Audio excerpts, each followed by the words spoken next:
Hello everyone. आज की इस वीडियो में आप लोगों को बहुत अच्छे स्ट्रक्चर्स मिलने वाले हैं, क्योंकि काफ़ी सारे सेंटेंसेस ऐसे थे, स्ट्रक्चर्स ऐसे थे जो मैं चेंज कर सकता था। मैं चाहता था कि इनकी लैंग्वेज थोड़ा सा चेंज कर दूं, लेकिन मैंने नहीं की कि चलो आपको ये चीज़ भी सिखाना ज़रूरी है। तो आपको ना ऐसे सेंटेंसेस मिलेंगे जो अलग तरीके से ख़त्म होते हैं, जो हम अपनी डेली लाइफ में बोलते हैं, लेकिन उनको तोड़ मरोड़ के इंग्लिश में कैसे कन्वर्ट किया जाता है, कैसे उन चीज़ों को बोला जाता है। आपको कुछ स्ट्रक्चर्स बहुत अच्छे सीखने को मिलेंगे। तो आपको क्या करना है, हिंदी सुननी है, माइंड में अपने ट्रांसलेट करने की कोशिश करनी है, या फिर किसी कोई नोटबुक लेकर बैठ सकते हैं, उस पर कोशिश करनी है, फिर आपको मैच करना है। मैं यूज़ होने वाले ग्रामर के रूल्स बताता हुआ चलूँगा और अलग अलग सिनेरियोज़ में कैसे यूज़ करना है ये भी बताता हुआ चलूँगा।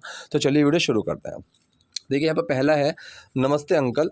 ये कह रहा है जीते रहो बेटा, लेकिन तुम हो कौन। ठीक है, तो नमस्ते अंकल का तो सिंपल है, हेलो अंकल।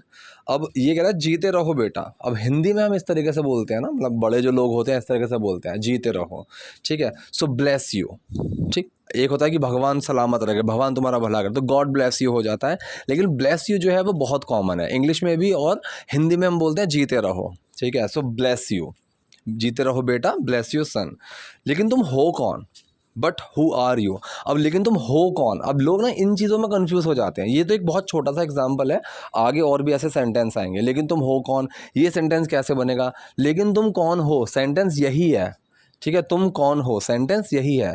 तो कौन बाद में लगा दिया, अब हु मैं बाद में लगा दूंगा, ऐसा कुछ नहीं होता है। तो मैंने यही चीज़ बोली है कि स्टार्टिंग में लोग यही बोलते हैं ना, इंग्लिश में सोचो, इंग्लिश में सोचो। मैं मानता हूँ इंग्लिश में सोचो, लेकिन एक पर्टिकुलर टाइम के बाद वो चीज़ होनी ज़रूरी है। लेकिन स्टार्टिंग में जब आप इनिशियल स्टेज पे हैं, आप सीख रहे हैं, उस टाइम पे सबसे पहले आपको अपनी नॉर्मल लैंग्वेज को एक बुकिश लैंग्वेज में तोड़ना सीखना पड़ेगा। जब आपको उसकी आदत हो जाएगी ना, तो आपके लिए बहुत ईजी हो जाएगा इंग्लिश में सोचना। लेकिन शुरू में अगर आप सीधा इंग्लिश में सोचने बैठ जाओगे तो ऐसी चीज़ें कंफ्यूज कर देंगी। लेकिन तुम हो कौन, कौन की इंग्लिश एंड में आएगी। ठीक है, बट आर यू हु ऐसे बनेगा, नहीं ऐसे नहीं बनेगा। बट हु आर यू बनेगा ऐसे ही, तुम हो कौन। ठीक है, इसकी ब्राइटनेस थोड़ी ऑन कर लेता हूँ एक। अभी कह रहा है अंकल अंदर आ जाओ अंकल, आपका ही घर है। ठीक है, आपका ही घर है ना, अब ये ना भी लगा दिया एंड में। सो अंदर आ जाओ अंकल, कम इन अंकल। ठीक है, कम इन सिंपल है, इसमें तो कुछ है ही नहीं, कम इन अंकल। अब ये जो कम इन है, ये कौन सा सेंटेंस है, ये डू डज, ये डू वाला है, प्रेजेंट इंडेफिनिट नहीं है ये वो है जब हम किसी को कुछ करने के लिए बोलते हैं। सो कम इन अंकल, अंदर आ जाओ। अगर मैं इसी को नेगेटिव बना दूं, सो डोंट कम इन। ठीक है, कि अंदर मत आओ। तो किसी को कुछ करने के लिए बोलते हैं, फिर कुछ करने से रोकते हैं। सो वहाँ पे आपका डू का इस तरीके से यूज़ होता है। अब ये कह रहा है आपका ही घर है ना, आपका ही घर है ना। ठीक है, so this is your house right. एक तो हो गया तरीका ये राइट वाला। अब एक तरीका, मतलब मैं सीरियसली अप्रिशिएट करना चाहूँगा, काफ़ी सारे सब्सक्राइबर्स ने मुझे, अभी कुछ टाइम पहले मैंने एक वीडियो डाली थी, उस पर बहुत अच्छा रेस्पॉन्स मिला था मुझे, कि ऐसा ही एक सेंटेंस था और मैंने बोला था कि ना, एक तो हो गया राइट वाला, दूसरे तरीके से आपको लिख के बताना है। और बहुत सारी कॉमेंट्स आई थी और 90% कॉमेंट्स ठीक थी। ठीक है, जो गलत थी मैंने बता दिया था। सो अगर ये जो एक कैजुअल, ये तो कैजुअल टोन हो गई, आपका ही घर है ना, this is your house right. इसी को अगर मैं फॉर्मली बोलूँ, ठीक है, सो राइट नहीं लगता है, वहाँ पे क्या लगेगा, दिस इज़ योर हाउस।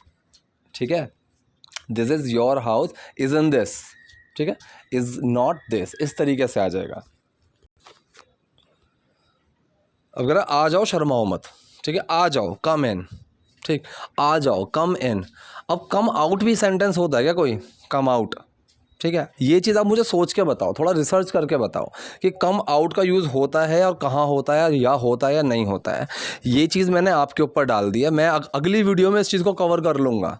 मैं शुरू ही कम आउट से करूँगा कि कम आउट का मतलब क्या होता है। ठीक है, सो इसने बोला है कम इन, आ जाओ, शर्माओ मत, शर्माओ मत। अब किसी को कोई चीज़ करने के लिए बोल रहे हैं तो डू का यूज़ होगा। डोंट फील शाय, शर्माओ मत को कैसे बोलेंगे हम। ठीक है, डोंट फील शाय। अगर जैसे कि मैं बोलूँ कि यार वो शर्मा रहा है, ही इज़ शाइंग, मन नहीं मत बनाना, he is feeling shy, he is getting शाय।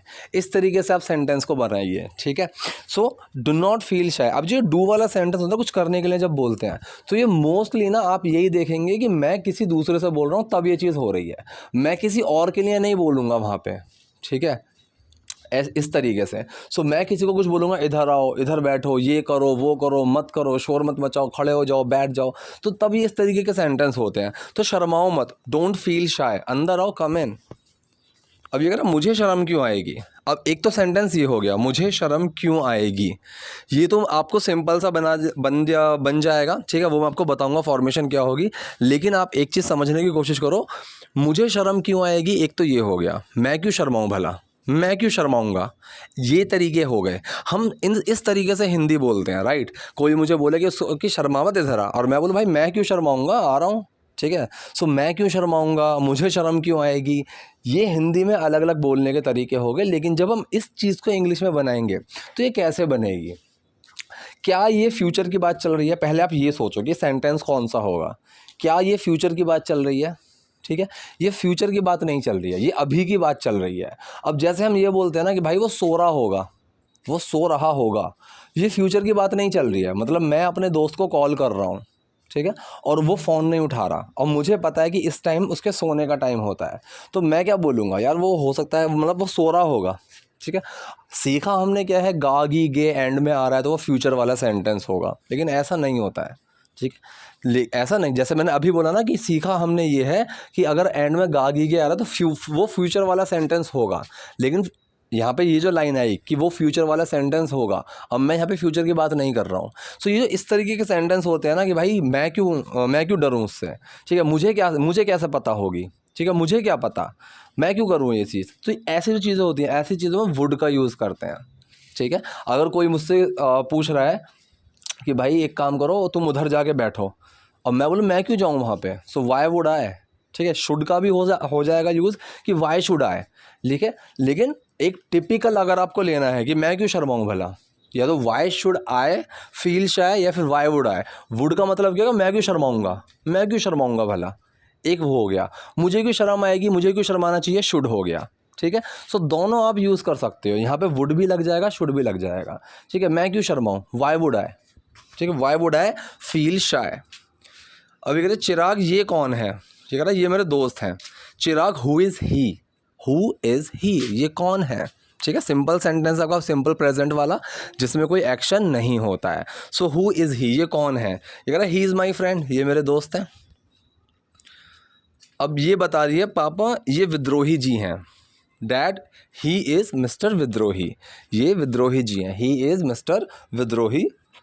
याद करो मैंने कल इनके बारे में आपको बताया था, ठीक है। अब देखो याद करो, इस चीज़ को हम कैसे बोलेंगे, ठीक है। रिमेंबर आप लगा सकते हो, रिकॉल आप लगा सकते हो, दोनों लगा सकते हो। अब इंग्लिश में हम किस तरीके से बोलते हैं ना, रिमेंबर के ऊपर थोड़ा सा जोर देकर बोलते हैं। Remember I told you about him yesterday, याद है मैंने कल ऐसे, इस तरीके से याद आया, रिमेंबर। अब एक होता है रिमेंबर का टिपिकल मतलब होता है याद करो, ठीक है, मतलब याद रखना, इस तरीके से remember, always remember you should do this, remember to do this, इसको करना याद रखना, इसको करने के लिए याद रखना, रिमेंबर टू डू दिस, कि तुम्हें ये करना है, यही चीज़ याद रखना। तो ये छोटा सा जो वर्ड है ना रिमेंबर, ये कई जगह यूज़ हो जाता है, हमें कंफ्यूज करता रहता है। तो वो चीज़ ना एक आपको कॉन्टेक्स्ट में समझ में आती है, किसी भी सिचुएशन में समझ में आती है, ठीक है। अब मैं किसी को बोलूँ remember last night what you did, याद है कल रात तुमने क्या किया था, इस तरीके से, ठीक है। सो ये वहाँ पे वो वाला सेंस आ रहा है।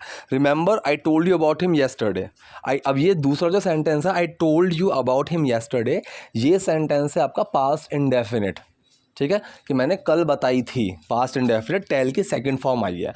I told you about him yesterday, मैंने कल इनके बारे में आपको बताया था। अभी करिए तो इन्होंने ही वो अजीब किताब लिखी, ठीक है। अब ये जो सेंटेंस है, ये सेंटेंस आप प्रेजेंट परफेक्ट में भी बना सकते हो और पास्ट इंडेफिनिट में भी बना सकते हो, क्योंकि किताब पास्ट में लिखी है और उसका इम्पैक्ट अभी भी है। क्या इम्पैक्ट है कि किताब अभी भी है, अभी भी छपी हुई है, लोग पढ़ रहे हैं, तो उस चीज़ का इम्पैक्ट अभी भी है। तो ये हमारा प्रेजेंट परफेक्ट में भी बन सकता है, और चाहो तो पास्ट इंडेफिनिट में बना लो। स्पोकन पे, मतलब स्पोकन के टाइम में इतना सेंटेंस में घुसता कोई है ही नहीं। मोस्टली सेंटेंसेस आप देखोगे कि होते वो प्रेजेंट परफेक्ट के हैं, लेकिन स्पोकन में वो पास्ट इंडेफिनिट के तौर पे बोल देते हैं। जैसे कि मैं बोलूँगा तुझे किसने बताई ये बात, ठीक है, तो मैं वहाँ बोलूँगा ही टोल्ड मी, कि उसने मुझे बताई। लेकिन कायदे में क्या आना चाहिए, ही हैज़ का यूज़ होना चाहिए, क्योंकि मुझे कोई बात बताई पास्ट में और मुझ पे उस चीज़ का इम्पैक्ट अभी भी है। क्या इम्पैक्ट है कि मुझे वो बात पता है। लेकिन हम क्या बोलते हैं, हु टोल्ड यू, तुझे किसने बताई, ही टोल्ड मी, उसने बताई। तो ऐसी छोटी छोटी कई सारी चीज़ें होती हैं। अब जैसे यहाँ पे है, तो इन्होंने ही वो अजीब किताब लिखी। सो दिस गाय, ठीक है। अब ये दो तरीके से बताऊंगा ये सेंटेंस कैसे बनाने हैं, दो तरीके से बताऊंगा, दोनों सुनना। पहला क्या है, so this guy wrote that strange book, ये तो हो गया आपका नॉर्मल पास्ट इंडेफिनिट की राइट की सेकंड फॉर्म आ गई। सो अब जो तो से सेंटेंस शुरू हो रहा है, तो इन्होंने ही वो अजीब किताब लिखी।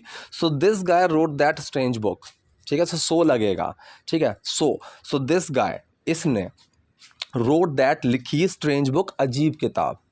एक तरीका ये हो गया। दूसरा तरीका क्या है जो मैंने कई बार सिखाया है, so this is the guy who wrote that strange book, कि यही है वो जिसने लिखी थी वो अजीब किताब। तो दोनों तरीके हैं, आपको जो समझ में है, जो पसंद है, आप वो यूज़ करना शुरू कर सकते हो। अब ये कह रहा है उम्मीद है आपको पसंद आई होगी। अब ये क्या सेंटेंस फ्यूचर का है। अब एंड कैसे हो रहा है, गी, ठीक है। होगी, आपको पसंद आई होगी। अब ये ऐसा जो होता है ना, एक अंदाज़ा लगाते हैं, जब वहाँ पे एक अंदाज़ा लगाते हैं तो वहाँ पे वुड का यूज़ कर सकते हैं। जैसे वहाँ पे पहले अभी हमने किया था ना, मैं क्यों शर्माऊँगा, ठीक है। वो सो रहा होगा इस वक्त, ठीक है, वो सो गया होगा। सो ऐसी जगह ना वुड का यूज़ होता है, ठीक। सो यहाँ पे उम्मीद है आपको पसंद आई होगी। I hope you liked it, एक तो ये हो गया तरीका, I hope you liked it, ठीक है। I wish you liked it, ठीक है। I believe you liked it, ठीक। I hope you would like it. अगर मैं फ्यूचर की बात, अगर मैं वैसे बात कर रहा हूँ, अगर पसंद आई वुड टेक टी, मैं चाय लूँगा, ऐसे मैं बोलता हूँ, ठीक है। और मैं किसी को बोलूँ भाई उसे ये बात पसंद नहीं आई होगी, जो तुमने उस पर चिल्लाया ना, जो तुम उस पर चिल्लाए, उसको ये बात पसंद नहीं आई होगी, ठीक है। ही वुडंट हैव लाइक्ड इट, ठीक है। He would have got upset, वो उदास हो गया होगा। तो ये जो चीज़ें होती हैं, ऐसी जगह हम वुड का यूज़ करते हैं। सो उम्मीद आपको पसंद आई होगी, I hope you would like it, ठीक है। You would have liked it, यहाँ पे तो ये आएगा, वुड हैव लग जाएगा, थर्ड फॉर्म आ जाएगी, क्योंकि वो चीज़ हम बात कर रहे हैं परफेक्ट वाले सेंस में कि आपको वो पसंद आई होगी। अगर मैं वैसे बात करूँ कि मुझे उम्मीद है वो आपको पसंद आएगी, ठीक है। So I hope you would like it, इस तरीके से कि आपको पसंद आएगी। तो ये फ्यूचर की बात वैसे नहीं कर रहे हैं। यू विल लाइक इट का मतलब होता है मैं श्योर हूँ तुम्हें पसंद आएगी, लेकिन मैं एक अंदाज़ा लगा रहा हूँ, प्रेजेंट में बैठ के एक फ्यूचर का अंदाज़ा लगा रहा हूँ, आई hope you would like it, ठीक है, इस तरीके से। तो लेकिन यहाँ पे सेंटेंस मैंने सिंपल रखा, उम्मीद है आपको पसंद आई होगी, I hope you liked it. ये सेंटेंस है आपका पास्ट इंडेफिनिट। अब ये कह रहा है जन्मदिन मुबारक जब भी हो, happy birthday whenever it is. अब whenever it is, whenever का मतलब क्या होता है, जब भी, ठीक है। Whenever you want you can come at my place, जब भी तुम चाहो मेरी जगह आ सकते हो। अब ये एवर जब लग जाता है ना ऐसी चीज़ों के आगे, और वैन के आगे लगा, वैन हम कब यूज़ करते हैं, जब के लिए, ठीक है, ठीक है। जब तुम चाहो, सो वैन लाइक जब तुम आओगे तब मैं जाऊँगा, so I will go when you come, ठीक। तो जब तुम आओगे तब मैं जाऊँगा, इस तरीके से वैन का यूज़ होता है। सो इसके आगे अगर एवर लग जाए तो वो भी का सेंस देता है, जब भी। So when ever you want you can come at my place, जब भी तुम चाहो तुम मेरी जगह आ सकते हो। कहीं भी, अब कहीं के लिए क्या यूज़ करते हैं हम, where. So wherever you want I can come, तुम जहाँ चाहो, जहाँ भी चाहो मैं आ सकता हूँ, ठीक है। जो भी तुम ला रहे हो ना, दो लेकर आना। So whatever you are bringing just get two, इस तरीके से हम बात करते हैं। सो भी एक तरीके से आगे लग जाता है तो वो एवर वहाँ पे लगेगा, ठीक है। व्हेन एवर जब भी, वेयर एवर कहीं भी, what ever, which ever, who ever, इस तरीके से यूज़ होता है। सो जब भी हो, व्हेन एवर इट इज़, जब भी हो। अब देखो हिंदी में छोटा सा है, क्या लोगे बेटा, लेकिन अब जो लोग ये कहते हैं कि इंग्लिश में सीधा सोचो, अब सोच के देखो क्या लोगे बेटा, ठीक है। वॉट विल टेक, यू, ना यू की बात हो रही है, ना तुम आ रहा है, ना कुछ आ रहा है, तो ऐसे सेंटेंस कंफ्यूज कर देते हैं। सो यहाँ पे पहले अपना थोड़ा सा समझना है, ठीक है। और एक चीज़ और बता दूं, अगर आपको वुड वाली चीज़ समझ में नहीं आई है ना, क्योंकि मेरे दिमाग में वो चीज़ चल रही है कि शायद मैं उसको ढंग से क्लियर नहीं कर पाया, ठीक है। तो मैंने एक वुड के ऊपर 2-3 वीडियोस बनाई हुई हैं, मेरी प्लेलिस्ट में जाके देखो पहले, उसमें मैंने बहुत डिटेल में वुड हैव बीन, मैंने कई तरीके से यूजेस बताए हैं। आप वो वीडियोस ज़रूर देखना, क्योंकि अगर मैं सारा कॉन्सेप्ट यहाँ लेकर बैठ जाऊँगा ना तो बोर हो जाओगे, वीडियो बहुत ज़्यादा लंबी हो जाएगी। सो क्या लोगे बेटा, अब इसको दिमाग में हम पहले ये सोचेंगे, बेटा तुम क्या लेना पसंद करोगे। So what would you like to have. अब देखो यहाँ पे फिर एक वुड आ गया, मुझे सीरियसली नहीं पता था कि यहाँ पे मतलब कि ये वुड वाला सेंटेंस आ गया है। अब ये जो होता है, ये होता है सिर्फ एक ऑप्शन चुनने के लिए, ठीक है। अगर आपको कोई एक ऑप्शन चुनना है, ठीक है, तो वहाँ पे वुड का यूज़ होता है। आपने कौन बनेगा करोड़पति में भी देखा होगा कि वहाँ पे जब ऑप्शन चुनते हैं कि आई वुड चूज़ बी, कि मैं बी को चूज़ करूँगा, ठीक है, मैं बी को चूज़ करना पसंद करूँगा। I would like to take tea, मैं चाय लेना पसंद करूँगा। अगर मेरे पास ऑप्शंस हैं, मेरे पास चाय है, कॉफ़ी है, तो मैं सामने वाले को कैसे पूछूंगा, what would you like to have. Restaurants में जाते हैं तो क्या पूछते हैं, sir what would you like to have, so I would like to take tea, ठीक है। तो वुड का यूज़ ऐसे होता है कि एक मतलब ये एक यूज़ है, एक और मतलब काफ़ी सारे यूजेस में से है, सिर्फ वन ऑफ द यूजेस, ये काफ़ी सारे यूजेस में से एक यूज़ है कि जब ऑप्शन की बात चल रही होती है और फ्यूचर की बात चल रही है, चाहे वो नेक्स्ट मोमेंट हो, चाहे वो कल की भी बात हो, या फिर एक साल की बात हो, मैं अगर किसी चीज़ को चुनने के बारे में बात कर रहा हूँ तो मैं वुड का यूज़ मैं करता हूँ, ठीक है। विल का भी कर सकते हो, लेकिन वो चीज़ ठीक नहीं है ग्रामेटिकली, वुड का यूज़ करना जरूरी है। तो क्या लोगे बेटा, what would you like to have son, छाछ, जूस, चाय, कॉफ़ी। अब ये सिर्फ मैंने छाछ को समझाने के लिए ये वाला जो सेंटेंस है वो रखा है। छाछ को हम क्या बोलते हैं, बटर मिल्क। लस्सी को भी हम बटर मिल्क ही बोलते हैं, बस वहाँ पे हम स्पेसिफाई कर देते हैं स्वीट, ठीक है, स्वीट बटर मिल्क हम इस तरीके से बोल देते हैं। बट फॉर बोथ छाछ और लस्सी वी यूज़ बटर मिल्क। तो आगे तो सिंपल है, छाछ, चाय, juice, coffee, butter milk, juice, T, coffee, ये। अब ये कह रहा है, बेटा विद्रोही क्या तुम पैसा कमाने के लिए लिखते हो। अब देखो एक चीज़ ध्यान से समझना, मैं यहाँ पे पैसा कमाने के लिए, टू अर्न मनी, मैं ये टर्म भी यूज़ कर सकता हूँ और बिल्कुल ठीक है, कोई नहीं बोल सकता कि ये गलत है। टू अर्न मनी भी बिल्कुल ठीक है। लेकिन देखो जब हम ऐसा किसी से बात करते हैं ना, पैसा कमाने मतलब एक रोज़ी रोटी वाली बात चलती है कि तुम्हारा घर चलाने वाली बात, अपनी ज़िंदगी चलाने वाली बात, अपनी रोज़ी रोटी वाली बात, जब हम वो करते हैं, सो अर्न मनी आप यूज़ कर सकते हो, लेकिन उससे अच्छा लगता है टू मेक माई लिविंग, ठीक है। टू मेक माई लिविंग का मतलब होता है अपनी रोज़ी रोटी के लिए, ठीक है, इस तरीके से यूज़ हम करते हैं। सो मेक लिविंग मतलब ज़िंदगी बनाना, इस तरीके से आप समझने की कोशिश करो, लेकिन रोज़ी रोटी, ठीक है। So how do I make my living, how do you make your living, what do you do to make your living, ठीक है। अब ये लिविंग जो है आईएनजी जो लग रहा है, ये कोई कॉन्टीन्यूस वाला नहीं है, नहीं नहीं नहीं, ये वो नहीं है, ये अपनी ज़िंदगी के उसके लिए लिविंग का यूज़ किया जा रहा है, ठीक है। अगर मैं किसी से पूछूँ what do you do to make your living, ठीक है, मतलब तुम अपने रोज़ी रोटी के लिए क्या करते हो, अपने गुजारे के लिए क्या करते हो, तो यहाँ पे वो वाला सेंस होता है। तो यहाँ पे इसने पूछा बेटा विद्रोही क्या तुम पैसा कमाने के लिए लिखते हो, तो सेंटेंस तो ये है आपका प्रेजेंट इंडेफिनिट सेंटेंस, ता है ती है से समझ जाओ। तो तुम की बात चल रही है तो डू लगेगा, और सेंटेंस वो है जिसका मैं जवाब हाँ या ना में दे सकता हूँ। और क्या भी पहले आ रहा है तो डू सबसे पहले लगेगा ही लगेगा, जो हमारी हेल्पिंग वर्ब है, मेन वर्ड है, जो हमारा सबसे पहले आएगा ही।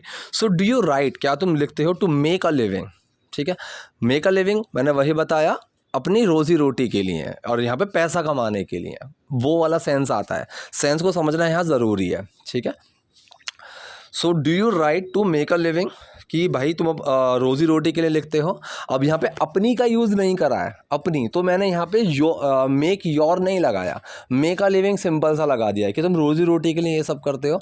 अगर मैं स्पेसिफाई करूँ कि तुम अपनी रोज़ी रोटी के लिए क्या करते हो, so what do you do to make your living आ जाएगा।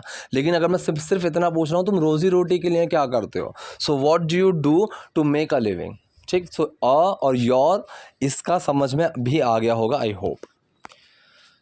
ये कह रहा है या बस शौक है बस, ठीक, ऐसे हम बोलते हैं ना, या बस शौक है, और it is just a hobby, और is it just a hobby. अब ये सेंटेंस क्या है, ये सेंटेंस है आपका सिंपल प्रेजेंट वाला, जहाँ पे कोई एक्शन नहीं है, ठीक है। हॉबी कोई एक्शन नहीं होता है, ठीक है। सो इज़ इट का मतलब ये इज़ पहले क्यों आ गया, क्योंकि ये सवाल वो वाला है जहाँ पे मैं हाँ या ना में जवाब दे सकता हूँ। या बस शौक है तो मैं हाँ बोल सकता हूँ कि हाँ शौक है, नहीं शौक नहीं है, मैं ऐसे जवाब दे सकता हूँ। सो ऐसे सेंटेंसेस में क्या होता है, हमारी जो मेन वर्ड है, हमारा हेल्पिंग वर्ब है, वो पहले आ जाता है। सो यहाँ पे अगर मैं बोलूँ कि ये मेरी ये मेरा शौक है, so it is my hobby, मैं ऐसे बोलूँगा। अब मैं ये पूछ रहा है कि क्या ये तुम्हारा शौक है या फिर बस ये शौक है, सो इज़ इट, तो इज़ पहले आ जाएगा। So is it just a hobby, या बस शौक है। अब बस वाला जो सेंस है उसके लिए मैंने यहाँ पे जस्ट लगाया है, ठीक है, या बस शौक है, और it is just a hobby. अब ये कह रहा है लक्ष्मी देवी की कृपा से पैसा बहुत है, तो पहला जो सेंटेंस है लक्ष्मी देवी की कृपा से, तो कृपा की बात हम जब भी करते हैं ना, सो with the grace, with the grace, कि मैं बोलूँ यार मतलब कि अपने अपने अगर टीचर को ही मैं बोलूँ सर आपकी कृपा से ना मेरे नंबर अच्छे आ गए, सो विद योर ग्रेस, इस तरीके से हम बोलते हैं। सो लक्ष्मी देवी की कृपा से, with the grace of goddess Lakshmi. अब गॉड होता है भगवान, गॉडेस देवी, ठीक है, गॉड देवता, गॉडेस देवी। So with the grace of goddess Lakshmi, Lakshmi देवी की कृपा से। अगला सेंटेंस है पैसा बहुत है, ठीक है, पैसा बहुत है।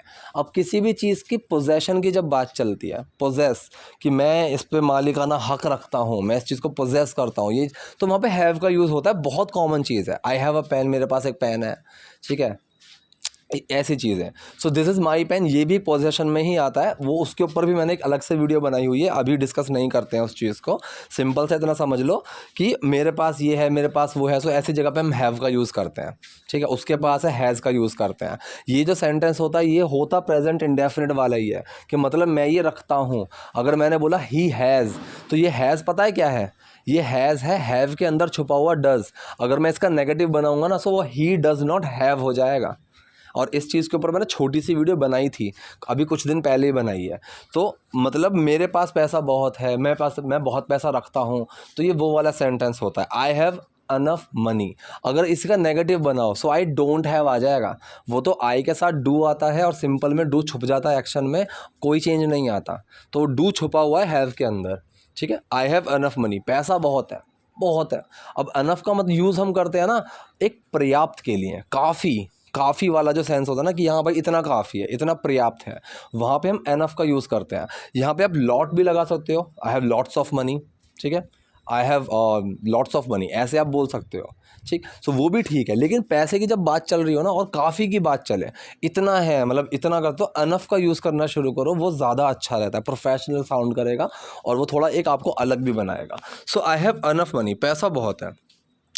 अब देखो ये सेंटेंस समझने की कोशिश करो, पैसा इतना है कि आपकी दुकान खरीद कर आपको ही गिफ्ट कर दूं, ठीक है, समझने की कोशिश करना। पैसा इतना है, एक तो तरीका यहाँ पे ये हो जाएगा, I have this much amount of money, कि मेरे पास इतना पैसा है। फिर उसके बाद शुरू करो, ये सेंटेंस बिल्कुल ठीक है, I have this much amount of money, कि मेरे पास इतना पैसा है। I have so much money, मेरे पास इतना पैसा है, ये भी सेंटेंस बिल्कुल ठीक है। लेकिन मैंने कैसे बनाया है, अनफ मनी, ठीक है, मतलब पर्याप्त मनी, सिर्फ मैंने इतने पर ख़त्म कर दिया। Enough money to do something, मतलब मैं बोलूँ कि तेरे पास कितना पैसा है, और दूसरा बोले भाई enough money to buy a luxurious car, एक बढ़िया कार खरीदने के लिए काफ़ी पैसा है, एक बढ़िया गाड़ी खरीदने का लायक पैसा है, ऐसे सिंपल सा। So enough money to buy your shop, कि इतना पैसा है कि आपकी दुकान खरीद लूँ, to buy your shop and gift it back to you, और आपको ही वापस गिफ्ट में दे दूँ, ठीक है, समझ में आ गया, ये सेंस था इस सेंटेंस का, ठीक है। So enough money to buy your shop and gift it back to you, gift it back का मतलब कोई चीज़ उपहार में वापस कर देना, वो वाला, ठीक है, कि और कि इतना पैसा है कि आपकी दुकान खरीद कर आपको ही गिफ्ट कर दूँ, enough money to buy your shop and gift it back to you. अब ये कह रहा आपकी गर्दन को क्या हुआ, ठीक, ये सेंटेंस भी आप ऐसे बना सकते हो, व्हाट हैपेंड विद योर नेक, ये सेंटेंस बिल्कुल ठीक है। दिमाग में यही सेंटेंस आता है ना कि व्हाट हैपेंड विद योर नेक, भाई तुम्हारी गर्दन में क्या हुआ, गर्दन के साथ क्या हुआ, ठीक है, what happened to your neck, ठीक है, तुम्हारी गर्दन को क्या हुआ, ऐसे हम बोल देंगे, ठीक है। तो कंफ्यूज मत होना, विद लगाऊं कि टू लगाऊं, हिंदी में मैंने दो तरीके से बोली, तुम्हारी गर्दन को क्या हुआ ये वाला सही है, तुम्हारी गर्दन के साथ क्या हो गया ये सही है, दोनों सही है। सो विद भी लगा सकते हो, टू भी लगा सकते हो, ठीक। तो यहाँ पे अगर दो तरीके मैंने आपको बता दिए, what happen to your neck, what happen with your neck, दोनों बिल्कुल ठीक है। एक और चीज़ सीख लो, ठीक है, व्हाट्स रॉन्ग विद योर नेक। अब व्हाट्स रॉन्ग का मतलब क्या है ना, व्हाट इज़ रॉन्ग, एक्शन तो इसमें कुछ है नहीं, तो ये वही वाला सेंटेंस है, सिंपल प्रेजेंट वाला सेंटेंस है, नेक जो है वो सिंगुलर है तो इज़ लगेगा, ठीक है। सो सिंपल सेंटेंस है। अब यहाँ पे व्हाट इज़ रॉन्ग ना हम ऐसे भी यूज़ करते हैं, ये कई तरीके से यूज़ हो जाता है, भाई क्या दिक्कत है, एक वो वाली चीज़ आती है ना दिक्कत वाली बात, ठीक है, दिक्कत वाली बात चाहे कुछ भी हो, जैसे कि मान लो मैं अपने ऑफिस के कलीग के साथ बैठा हुआ हूँ, एक बंदे को मैंने कुछ मजाक में बोला और वो बहुत बुरा चढ़ गया और वहाँ से चला गया, तो मैं बाकी से बोलूँ व्हाट्स रॉन्ग विद हिम, भाई क्या दिक्कत है इसके साथ, ऐसे समझ रहे हो, ठीक है। अगर मुझे कैसे किसी को बोलना हो, जैसे मैं किसी को एक चीज़ 4 या 5 बार समझा रहा हूँ, उसको नहीं समझ में आ रही, मैं गुस्सा आ गया और मैं उसको बोल दूँ यार व्हाट्स रॉन्ग विद यू, ठीक है, कि क्या दिक्कत है यार तुम्हें, ऐसे कोई मुझे परेशान कर रहा है, मैं वहाँ चिल्ला के बोलूँ कि what's wrong with you, what do you want, क्या चाहिए, क्या दिक्कत है, ऐसे। सो ये कह रहा है आपकी गर्दन को क्या हुआ, what's wrong with your neck, what is wrong with your नेक। अब यार ये शरीर बूढ़ा हो गया है बेटा, ठीक है, अब बूढ़ा हो गया है, या है जी है तो समझ जाओ, बूढ़ा हो चुका है। सो ये सेंटेंस कौन सा है, ये है आपका present perfect. So this body has grown old, has become old, दोनों लगा सकते हो, ठीक है, दोनों लगा सकते हो, गॉड भी लगा सकते हो, तीन चीज़ हो गई, वो आपकी कॉल है। लेकिन देखो बढ़ने वाली जो बात चलती है, उम्र बढ़ रही है तो वो ग्रो होता है, ठीक है, आई हैव ग्रोन ओल्ड, तो मैं बूढ़ा हो गया हूँ, इस तरीके से, ठीक। आई हैव बिकम ओल्ड, ये थोड़ा अच्छा नहीं लगता, ठीक, तो क्योंकि वो चीज़ धीरे धीरे बड़ी है, तो ग्रो ज़्यादा अच्छा साउंड करता है। ग्रामेटिकली बिकम बिल्कुल ठीक है, ठीक है, लेकिन बिकम होता है कि एक छोटी सी चीज़, जैसे कि मैं डॉक्टर बन गया, ठीक है, लेकिन एक जो बड़ा फेज़ होता है, उम्र का बढ़ना एक बड़ा फेज़ है, सो वहाँ पे हम ग्रो का यूज़ करते हैं, ठीक है। So this body has grown old, ये शरीर बूढ़ा हो गया है, बूढ़ा हो चुका है।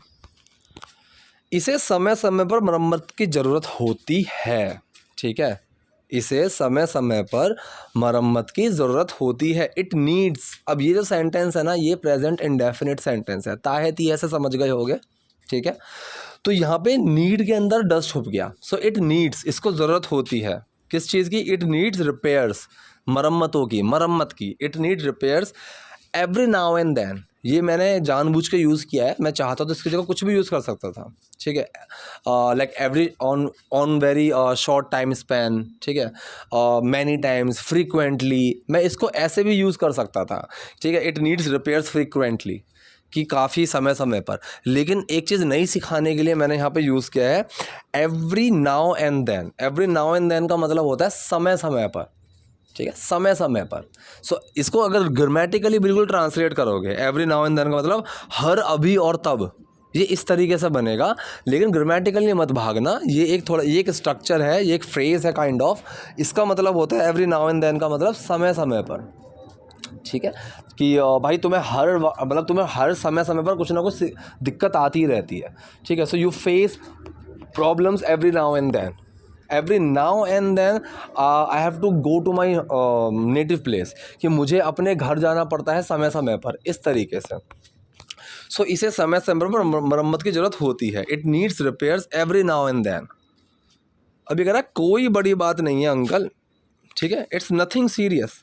अब इट्स नथिंग सीरियस का मतलब क्या है, गंभीर नहीं है, कुछ गंभीर नहीं है। लेकिन हम कैसे बोलते हैं, जैसे कि मान लो मैं उदास बैठा हुआ हूँ, कोई मेरे पास आके बोले क्या हुआ, क्यों उदास बैठा हुआ है, हिंदी में मैं कैसे बोलूँगा, अरे कोई बड़ी बात नहीं है, कोई वैसी कुछ बात नहीं है, कोई दिक्कत नहीं है।